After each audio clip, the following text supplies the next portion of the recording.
7th. Of course, we'll have leaders meeting before that. But also, those group leaders, remind your ladies of the homiletic seminar, because it will be, it'll be coming right up when we come back. It'll be our second class night. So I want to start getting that word out, okay, for the homiletic seminar. Let's pray.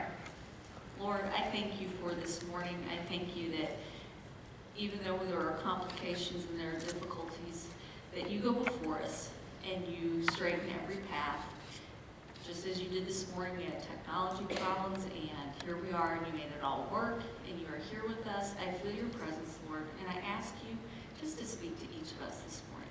Give us a piece of yourself, Lord. We need you. We need you just every single day. And so I pray that you would be in my words, your Holy Spirit would give each person here the message that exactly you want for them to hear. It's in your name I pray, Jesus. Amen. So last week we left off with David giving Jonathan a hug, and then he's on the run. And we saw, if you remember, we talked a lot about this contrast that we saw between Saul and just how overcome with evil and hatred and ugliness he was, contrasted with both Jonathan and David, who were being led by the Spirit, and how they were able to have this amazing love, both for each other and for other people. A servant's heart, we saw that in them, which we would have really liked to have seen in the king of Israel as he led his people. A servant heart is a really nice thing to kind of have in a leader, and Israel certainly didn't have that at that time. So this week we're going to move on. This is chapters 21 through 24. You can see our outline up here. That we're going to kind of do this in two sections. We're going to take verse 21 and 22 together, or chapters 21 and 22 together, and this is kind of the story of David on the run. David escapes Saul. And then chapters 23 and 24, we see that David spares Saul. Kind of the overarching theme that you see in this lesson is that God's people often experience hardships as they follow him. David certainly did. He faced lots of trials, lots of problems, death threats. For many years, he dealt with this. I can't imagine being on the run that way. Can you? I mean, really. It's not like he got to run from Holiday Inn to Holiday Inn. He was out in the middle of nowhere trying to survive. And so, quite a story. Okay, so let's dive right into this. Where our story picks up is at a very low point in David's life. He is undoubtedly very afraid, feeling quite uncertain, desperate. He's alone. He left his wife. He had to leave Jonathan behind. He's literally running for his life. And in the past, we've seen him run to Samuel in Ramah. And he didn't do that this time. I thought that was kind of interesting that he didn't go to Samuel in Ramah. And why? Perhaps it's because he knew that Saul might go looking for him there first. So he had to get a little more creative. He goes to Nob this time. And I have a map that we're going to be referring back to very often this morning. But up there at the top, circled, you can see Nob. It's not far south of Ramah. It's a little bit south of Gibeah, where Saul is living. This is where Saul's palace was said to be. And so he goes to Nob, and he apparently the tabernacle is set up in Nob at this point. So it has left Shiloh. We had talked about that. Remember Shiloh? It left that place and it was never there again. And so now it's at Nob. And he approached the priest there, the high priest. And the high priest is named Ahimelech. And we know that David was very deceptive with him, right? Y'all talked about that in your discussion a little bit, how he didn't quite tell the truth. The fact is he lied. He lied to the high priest. Now, there's all kinds of reasons, and we can look at this from all different angles, but that's the bottom line. He did. And why did he do this? Well, because he was very, very afraid.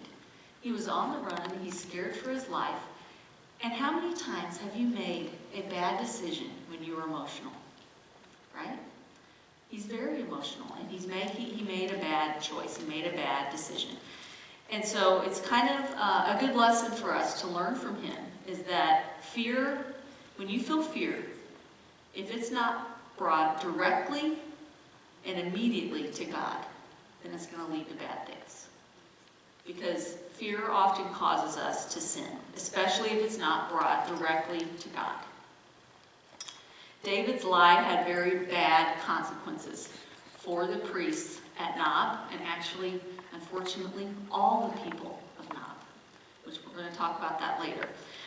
So, on the map, you can see where Nob is, and as I said, this is where the tabernacle is. So, if the tabernacle is there, all of God's holy items are there, and the showbread, the consecrated bread. This was bread that was set out before the Lord every Sabbath. If you want to read about this in Leviticus 24, you can read about it. God told them exactly how to bake these loaves, and there were actually 12 loaves. They were to be set on the showbread table. Okay, so this is, you can read all about this. God gave very specific instructions on how to build this table. It was inlaid with gold. It was actually encased in gold, and the bread is there, and it was to symbolize God's continual fellowship with Israel. And the issue is, of course, that this is God that was this is bread that was consecrated to God. So it wasn't really just for anybody to come in and be able to touch. Really, only the priest handled it. So the question was this shocking and scandalous that David ate the showbread? Well, on the one hand it is, because it was holy. It was a holy item in God's tabernacle. However, it's an example for us that meeting moral obligations and caring about people always trumps and matters more than sticking to rituals. And, you know, that was referenced even in the New Testament. That point was made, right? That people's needs matter more than sticking to ritual. So Goliath's sword was there, and David asked for a weapon. And I kind of wondered, why would Goliath's sword be, hidden or kept at Nob? Well, as I said, with the tabernacle being there, many people believe that when David won that battle, and he had Goliath's sword, that he had taken this to the tabernacle as an offering to God in remembrance for the way God had helped him and enabled him to defeat this giant. So it's believed that he had gifted that to the tabernacle as a memorial. So it's there. He had placed it there, and we also know what else is there, right? Doeg. Doeg, one of Saul's servants, is there. And David immediately knows that this is going to be a problem, right? He knows, he's found out, and so he's going to have to run. He moves on from there very quickly, and it's probably all due to the presence of Doeg. And where does he go from there? He goes to Gath. If you look up, you can see Gath is in Philistine territory. It's actually just over the border into Philistine territory. And you wonder, why would he go to the enemy? Why would he run into enemy territory? It's thought that perhaps he thought that he wouldn't be recognized, but of course he is. I'm thinking, you have Goliath's sword. That might have been a dead giveaway if they didn't already recognize you. But it's far more than that, because the people there say, hey, isn't this the guy that they sing about? They sing all these warrior victory songs, and oh yes. So they recognized him right away. They knew who he was. In verse 12 through 13, it says that David took these words to heart, and he was very much afraid of Achish, king of Gath. So he pretended to be insane. So once again, we see David afraid for his life, and once again, we see him choose deception to deal with it.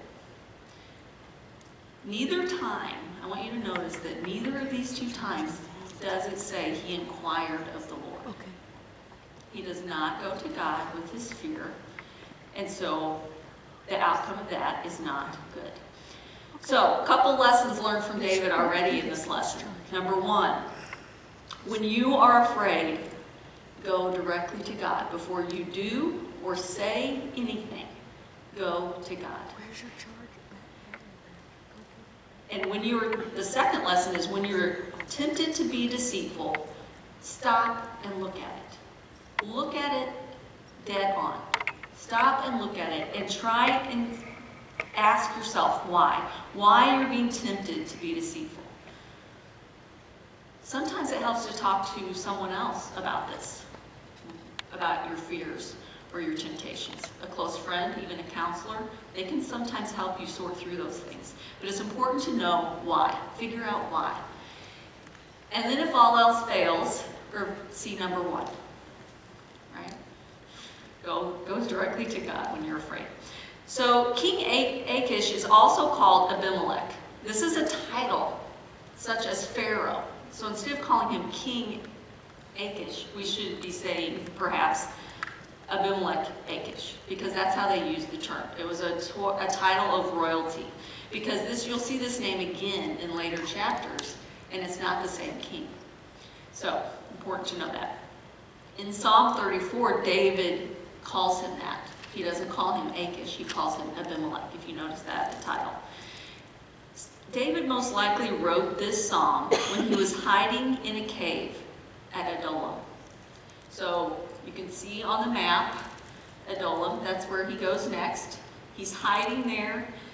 This is most likely when he wrote these words. And it's interesting to read these Psalms, doesn't it? I mean, we've all read the Psalms, but it brings a whole new dimension to being able to picture David, where he's at, what exactly he's dealing with when he wrote these words. And in this psalm, it's just amazing. David finally cries out to God. He finally cries out to God. He says things like, he delights in the Lord. He's concerned with glorifying God's name.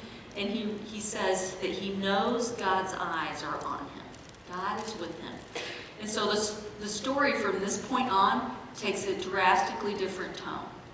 And it's because he's cried out to God. Chapter 22, David goes to Mizpah, and this is in Moab. This is a long hike. If you can see all the way over, again, in enemy territory to Moab. And I was thinking, why? Why Moab? Why would he go to Moab? Well, if you remember, his great-grandmother was Ruth. So this is family. This is a place he knew they'd be safe. Look how far it is away from Saul and all the bad things that are going on. So he makes sure his family is set up. So we see concern for his family. In verse 3, he says, let them stay here until I see what God will do for me. So God is back in the dialogue. The prophet Gad instructs David at this point, and he instructs him not to stay in Moab. He says that he needs to go back to Judah. He sends him to an area called the Forests of Hereth. This is in between, Keilah and Adullam. So if you can see up there, the Forests of Hereth, this is the area he goes back to. You can see the line.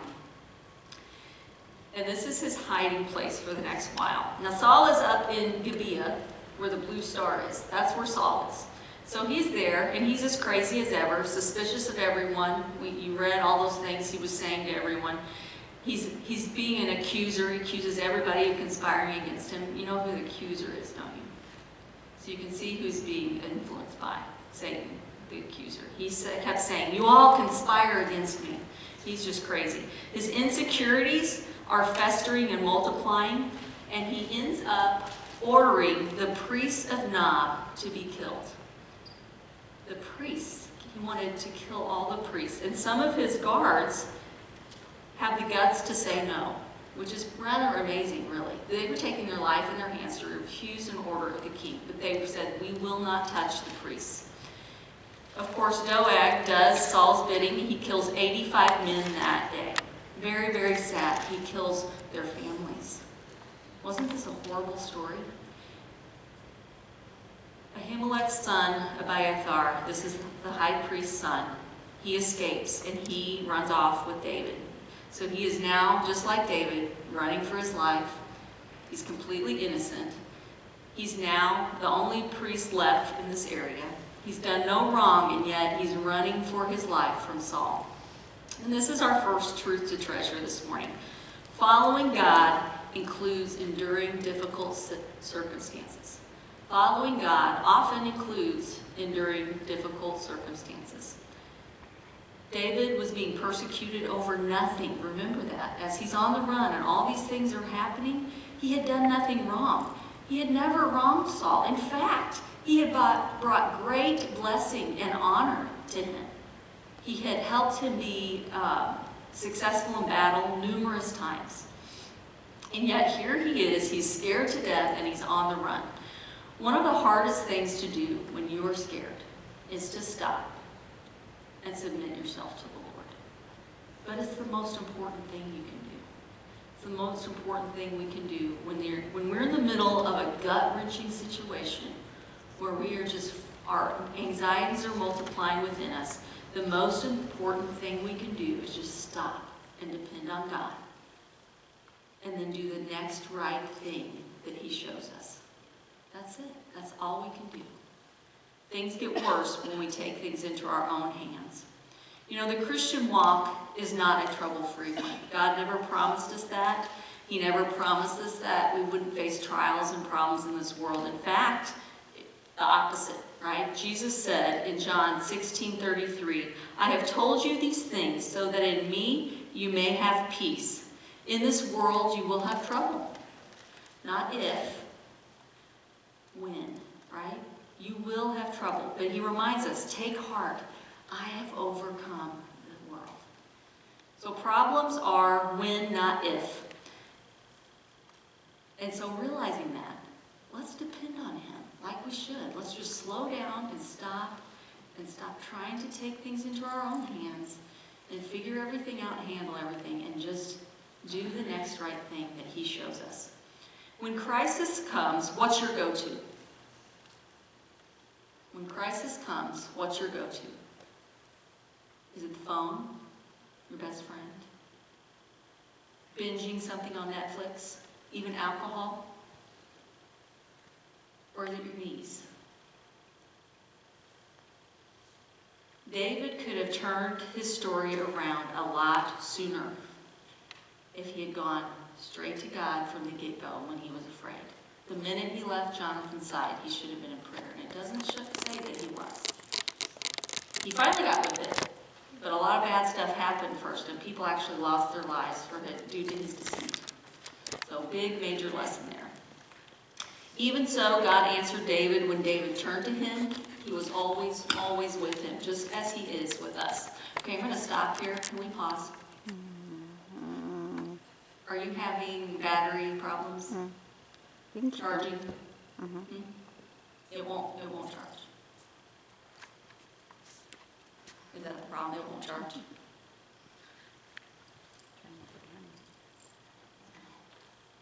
Oh, wow. Okay. They just keep going. But we haven't hooked up. Did you try removing the... It hasn't gotten in. Oh, yeah. All right. Just keep going. Just keep going. I just wanted to, before I continue, make sure. Okay. Going. So, on to our second part today. Now we're into chapter 23 and 24. David is in the wilderness, and a message comes to him that the Philistines are attacking Keilah. Now, if you look at the next map, you can see where Keilah is. It's right near, David is where the yellow star is. So he's wandering and hiding out in the wilderness there. And he gets this message, and this is very nearby, and so he has a decision to make, doesn't he? Now, if that were me, I'd be like, dude, I have my own problems. Trying to stay alive here, right? Not coming out of hiding. Y'all have swords, right? Use them, right? But that's not what he does. What does he do? He inquires of the Lord. It says that in verse 2 and then again in verse 4. He does it twice, right? He's making really sure now, after everything he's just been through, when he didn't ask God, he's like, oh, I'm gonna ask God. And Abiathar the priest has the linen ephod with him. Okay? This is part of the priest's royal garment. It kind of looked like a bib. and it had the 12 precious gemstones, one for each tribe. Okay, but it says also in this, we don't know if it was in a pocket in the back or a pouch or something that's kept with it, but remember we've talked about this before. When they cast lots, they had the Urim and the Thummim, right? And they said that that was kept with it, either tucked in behind or, like I said, in a pouch or something with it. In Exodus 28, you can read about, if you care to learn more, about the priest's garments and all of the symbolism there. I highly recommend it. Go back and read that. You can read about all of those details. But the point is, this was a very dangerous thing for David to come out of hiding and help them and go to their aid. But he did it because, why? Because God told him to. God told him to. So he risked his own life to save them. He didn't stay mired in his own problems, focused on himself. He was completely submitted to God at this point. And because of that, he was able to see past himself. God was still using him, even in the middle of this horrible trouble he was in this horrible strife, right? And that's a lesson for us. Sometimes in the middle of your worst trials, God still wants to be using you to help someone else. And often it's the best thing you can do. That really impressed me this week. But a couple more lessons from David.